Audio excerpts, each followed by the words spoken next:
ಎಲ್ಲರಿಗೂ ನಮಸ್ಕಾರ. ನಾನು ಆಲೇಶ್ ಅಮೃತೇಶ್. ಇವತ್ತು ಪಿ ಲಂಕೇಶ್ ರವರ ರಚನೆಯಲ್ಲಿ ಮೂಡಿಬಂದಂತಹ ಒಂದು ಅದ್ಭುತವಾದ ಕವಿತೆ ನನ್ನವ್ವ ಎಂಬ ಶೀರ್ಷಿಕೆಯುಳ್ಳ ಕವಿತೆಯ ಸಾಲುಗಳನ್ನು ನಿಮ್ಮ ಮುಂದೆ ವಾಚಿಸುವ ಸಣ್ಣ ಪ್ರಯತ್ನ ಮಾಡ್ತಾ ಇದ್ದೇನೆ. ಕವಿಯು ಉಪಶಾಂತ ಸ್ಥಿತಿಗೆ ಇಳಿದಾಗ ಸಂಭವಿಸುವ ಭಾವನೆಗಳ ಮರುಜೋಡಣೆಯೇ ಕಾವ್ಯ ಎಂದು ಆಂಗ್ಲ ಕವಿ ವರ್ಡ್ಸ್ವರ್ತ್ ಹೇಳ್ತಾನೆ.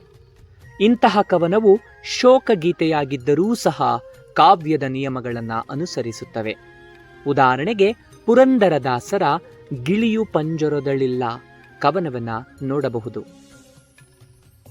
ತಾಯಿಯನ್ನ ಕೃತಜ್ಞತೆಯಿಂದ ಸ್ಮರಿಸುವ, ತಾಯಿಯ ಹೆಚ್ಚುಗಾರಿಕೆಯನ್ನ ಹೊಗಳುವ, ತಾಯಿಯನ್ನು ದೇವತೆಯಂತೆ ಪೂಜಿಸುವ ಕವನಗಳಿಗೆ ಜಾಗತಿಕ ಸಾಹಿತ್ಯದಲ್ಲಿ ಕೊರತೆಯಿಲ್ಲ.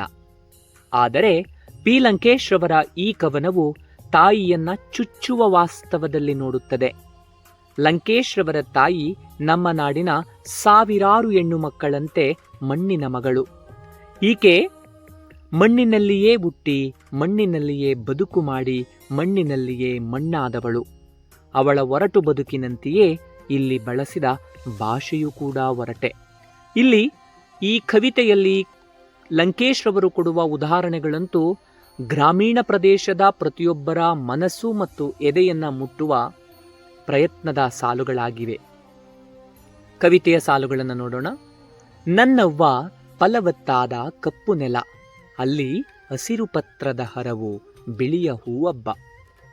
ಸುಟ್ಟಷ್ಟು ಕನಸು ನೊಂದಷ್ಟು ಹೂವಣ್ಣು, ಮಕ್ಕಳೊದ್ದರೆ ಅವಳ ಅಂಗಾಂಗ ಪುಲಕ. ಒತ್ತ ಬುಟ್ಟಿಯ ಹಿಟ್ಟು ನರಳಿ ಹೆವೆ ಮುಚ್ಚಿದಳು ತೆರೆಯದಂತೆ. ಪಲ್ಲಜೋಳವ ಎತ್ತಿ ಅಪ್ಪನ್ನ ಮೆಚ್ಚಿಸಿ ತೋಳು ಬಂದಿಯ ಗೆದ್ದು, ಎಂಟೆಗೊಂದು ಮೊಗೆ ನೀರು ಇಗ್ಗಿ, ಮೆಣಸು ಅವರೆ ಜೋಳ ತೊಗರಿಯವಲವ ಕೈಯಲ್ಲಿ ಹುತ್ತು. ಹೂವಲ್ಲಿ ಹೂವಾಗಿ ಕಾಯಲ್ಲಿ ಕಾಯಾಗಿ ಹೆಸರು ಗದ್ದೆಯ ನೋಡಿಕೊಂಡು, ಯೌವನವ ಕಳೆದಳು ಚಿಂದಿಯ ಸೀರೆ ಉಟ್ಟುಕೊಂಡು.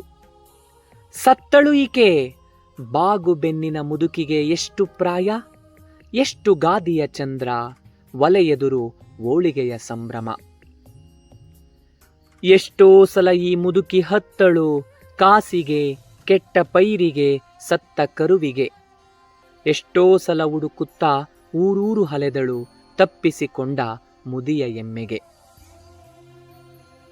ಸತಿ ಸಾವಿತ್ರಿ ಜಾನಕಿ ಊರ್ಮಿಳೆಯಲ್ಲ, ಚರಿತ್ರೆ ಪುಸ್ತಕದ ಶಾಂತ ಶ್ವೇತ ಗಂಭೀರೆಯಲ್ಲ. ಗಾಂಧೀಜಿ ರಾಮಕೃಷ್ಣರ ಸತಿಯರಂತಲ್ಲ, ದೇವರ ಪೂಜಿಸಲಿಲ್ಲ, ಹರಿಕತೆ ಕೇಳಲಿಲ್ಲ, ಮುತ್ತೈದೆಯಾಗಿ ಕುಂಕುಮ ಕೂಡ ಇಡಲಿಲ್ಲ. ಬನದ ಕರಡಿಯ ಹಾಗೆ ಚಿಕ್ಕ ಮಕ್ಕಳ ಹೊತ್ತು ಗಂಡನ್ನ ಸಾಕಿದಳು, ಕಾಸು ಗಂಟಿಕ್ಕಿದಳು.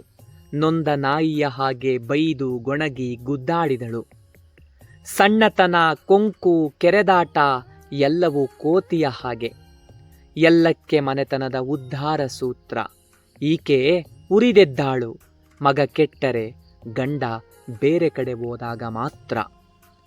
ಬನದ ಕರಡಿಗೆ ನಿಮ್ಮ ಭಗವದ್ಗೀತೆ ಬೇಡ, ನನ್ನವ್ವ ಬದುಕಿದ್ದು ಕಾಳು ಕಡ್ಡಿಗೆ, ದುಡಿತಕ್ಕೆ, ಮಕ್ಕಳಿಗೆ. ಮೇಲೊಂದು ಸೂರು ಅನ್ನ ರೊಟ್ಟಿ ಅಚಡಕ್ಕೆ, ಸರಿಕರ ಎದುರು ತಲೆ ಎತ್ತಿ ನಡೆಯಲಿಕ್ಕೆ. ಇವಳಿಗೆ ಮೆಚ್ಚುಗೆ ಕೃತಜ್ಞತೆಯ ಕಣ್ಣೀರು, ಎತ್ತದ್ದಕ್ಕೆ ಸಾಕಿದ್ದಕ್ಕೆ. ಮಣ್ಣಲ್ಲಿ ಬದುಕಿ ಮನೆಯಿಂದ ಹೊಲಕ್ಕೆ ಹೋದಂತೆ ತಣ್ಣಗೆ ಮಾತನಾಡುತ್ತಲೇ ಹೊರಟು ಹೋದದ್ದಕ್ಕೆ.